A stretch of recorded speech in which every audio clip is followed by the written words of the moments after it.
Olá, meus amores! O tema de hoje vai ser ansiedade e ataques de pânico. E é o Francisco que me vai fazer a entrevista.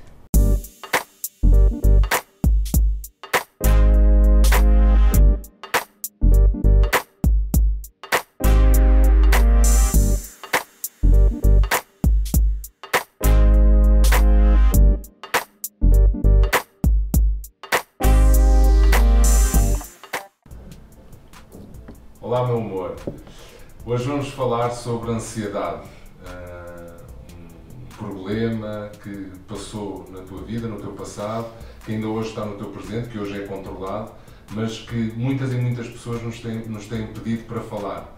Ansiedade, como controlar a ansiedade, chegar até aos ataques de pânico, e ninguém melhor do que tu. Foram anos e anos a fio e eu gostava que tu contasses um pouco às pessoas como é que tudo começou, como é que tu vivenciaste a ansiedade, os ataques de pânico e como é que tu os controlas. Vamos começar pela tua história, conta-nos. Olha, é o seguinte, eu vivi durante anos um verdadeiro inferno. Isto é mesmo o termo certo e não desejo a ninguém aquilo que eu passei. É como se tu vivesses com medo de ti próprio, porque na verdade é algo que tu não controlas. Tu nunca sabes quando é que te vai dar um ataque de pânico. Estou a dizer-te ataque de pânico, que era aquilo que eu tinha na realidade, porque a ansiedade, todos nós temos uma certa ansiedade, todos, só que ninguém sabe que aquilo é ansiedade. Às vezes até acham que é apenas uma quebra de tensão, senti as mãos a transpirar, deu uma certa tontura, dá-me açúcar. Às vezes é o que nós pensamos, porque é o normal a pessoa sentir, mas a verdade é que isso pode ser sinais de ansiedade. Eu, como cheguei de ansiedade a ter crises de pânico, e uma crise de pânico já é um problema grave, em que tu não consegues controlar nada na tua vida. Imagina, eu cheguei a ter medo de passar a ponte Vasco da Gama, porque houve uma vez que me senti mal em cima da ponte, ia a conduzir, então tive anos sem passar a ponte, como tem um amigo meu que teve de 3 anos sem passar a ponte 25 de Abril. Houve uma altura em que, quando eu trabalhava na TVI, eu fazia diretos todos os dias, de madrugada, e depois à sexta-feira vinha para Portugal e domingo voltava a Madrid.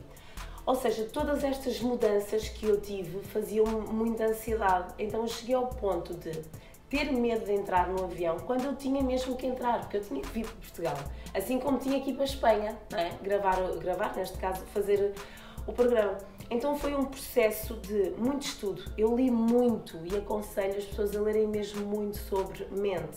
Há um livro que é Ansiosamente, que é exatamente o nosso problema, o meu, e acredito que de algumas pessoas que me estão a ouvir. Leiam muito livros, principalmente este, que foi uma grande ajuda para mim, fez-me perceber o porquê de eu ter ataques de ansiedade tão nova. Eu comecei a ter ataques de ansiedade, eu tinha 12 anos. Foi uma mudança gigante que eu fiz na minha vida. Eu vivia numa casinha muito pequenina e os meus pais mudaram de casa e deram uma casa, digamos que melhor. E toda essa mudança, mesmo que seja para melhor, o que eu quero dizer com isto é que às vezes as pessoas dizem, Mas alguém te confirmou que a mudança era a razão para teres esses ataques de ansiedade? Fui a um ou outro psicólogo e uma das coisas que me abordavam era que tipo de mudanças eu tinha tido na minha vida que eu tivesse achado radicais, e a mudança de casa foi uma mudança radical. Estar grávida é uma mudança radical, por isso é que muitas mulheres grávidas têm no pós-parto, dizem, a depressão pós-parto, mas no fundo, durante a gravidez, há muitas mulheres que começam a ter ataques de ansiedade, medos, porque há uma mudança na vida, no corpo. Uma mudança pode gerar, sem dúvida alguma, um grau gigante de ansiedade. Conta-nos aquela história da TVI quando foste para Madrid, aliás, após uma mudança, e tu vais falar sobre isso, mas explica-nos como é que tu aguentavas nos diretos, como é que os controlaste e o que é que aconteceu? Olha, eu tive muitas vezes em que ia para o direto, eu sabia, o programa era 40 minutos de direto, e só de saber que é direto já é uma grande responsabilidade, porque tu sabes que vais estar a falar para a câmara e que não pode haver qualquer tipo de interrupção, mesmo que te dê assim uma volta à barriga ou uma dor de cabeça, tu vais ter que controlar. Eu acho que qualquer profissional que faz diretos tem essa ansiedade miudinha, porque é o sentido da responsabilidade. Então, quando o programa se alongou, porque na altura foi um sucesso brutal, e então eles queriam alongar e foram alongando 1h20, 1h40, quando fui a ver estava 1h50 sem parar a falar. Ou seja, isto deu-me alguma ansiedade, algum receio de, bom, 40 minutos para mim passa rápido, mas agora 1h50... E não saber quando é que chegava ao fim. É quase que isto nunca mais vai terminar. Imaginemos que de repente eu me sinto mal, como é que eu vou fazer? Isto é um direto, as pessoas estão a ver este sentido de responsabilidade e tanto tempo, e ainda por cima era uma novidade, se fosse hoje um direto, há truques. E esses truques eu já sei, mas antigamente era tudo novidade, eu não sabia. Se fizesse um sinalzinho à produção, aí deram-me confiança. Quando eu disse que tinha um problema, andava a sentir-me um bocadinho cansada, eram muitas viagens também, eu tinha um truque que era fazer assim, esfregava o braço de uma forma muito delicada e a produção percebia que eu estava em ansiedade. O facto de eles saberem que eu estava em ansiedade, para mim já me dava um calma. É quase que tu tens que partilhar que não estás bem. Eu cheguei ao cúmulo, vejam só, de alugar uma casa ao lado de um hospital. Para quem tem ansiedade, isto podia ser um stress, mas já não é, porque é algo que eu controlo. Eu já não tenho ataques de ansiedade, não tenho ataques de pânico, mas foram muitos anos a viver este inferno. E aquilo que eu vos quero dizer é, tenham força e pensem apenas que vocês só têm que respirar, ouvir a vossa respiração. O ponto principal é ouvir a vossa respiração. Procurem ouvir sons da natureza, passarinhos, vão passear ao pé do mar, tudo o que vos transmita calma e, acima de tudo, falem. Não tenham medo de expressar o que vocês estão a sentir, porque há muitas pessoas, e tenho muitas pessoas que eu conheço, e ainda esta semana tive a oportunidade de estar com uma pessoa em que me disse que eu não falo isto com ninguém, porque tenho medo que achem que eu sou maluca. Não, ninguém é maluco. Todos nós temos problemas, e problemas esses que podem passar por uma crise de ansiedade. E não é por isso que somos desequilibrados. As pessoas não podem ter esse preconceito. Olha, vou-vos dar um exemplo muito engraçado. Eu tinha uma amiga minha há uns anos atrás, em que eu, na altura, não dava muita importância, nem era, o meu grau de ansiedade não ia a ataque de pânico, em que ela ia a conduzir, apanhava trânsito, sabem o que é que ela fazia? Deixava lá o carro, chamava ao 112, só para ir para o hospital. Ela contava-me aquilo e dizia assim, tu tens que ir ao médico, isso não é normal. E eu própria, na altura, achava assim, ela está mesmo com um problema grave.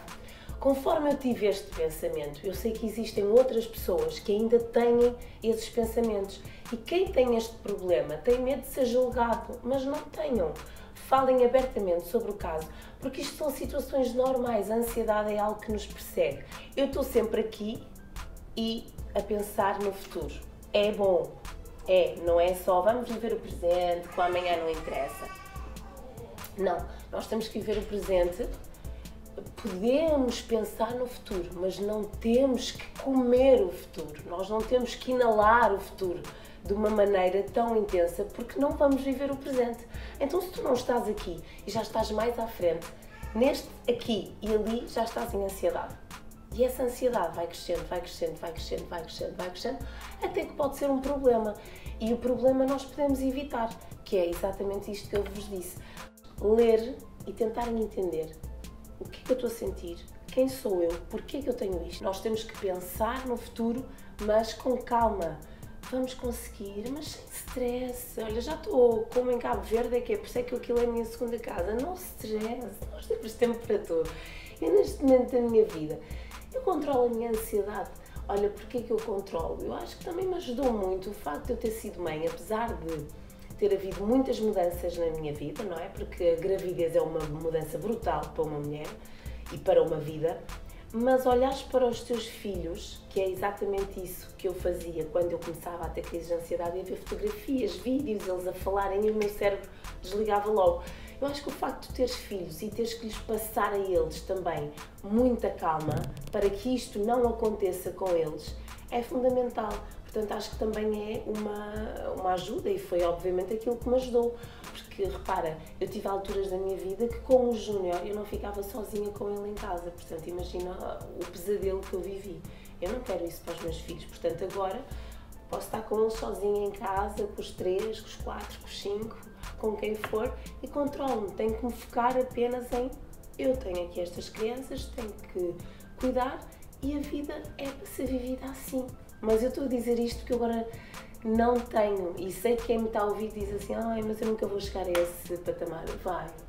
Vai, porque eu não contei os piores episódios da minha vida e eu sofri mesmo muito. Eu não desejo isto a ninguém. Eu vivi um inferno durante anos e consegui superar, por isso vocês também conseguem. É só isso. Gostava que as pessoas que têm mesmo este problema, porque acaba por ser um problema, soltem-se e pensem que isto é ultrapassável, mas tudo depende da nossa cabecinha. Um beijinho enorme e espero que gostem deste tema e que, de certa forma, o meu testemunho tenha ajudado para que vocês superem essa fase. Beijinho!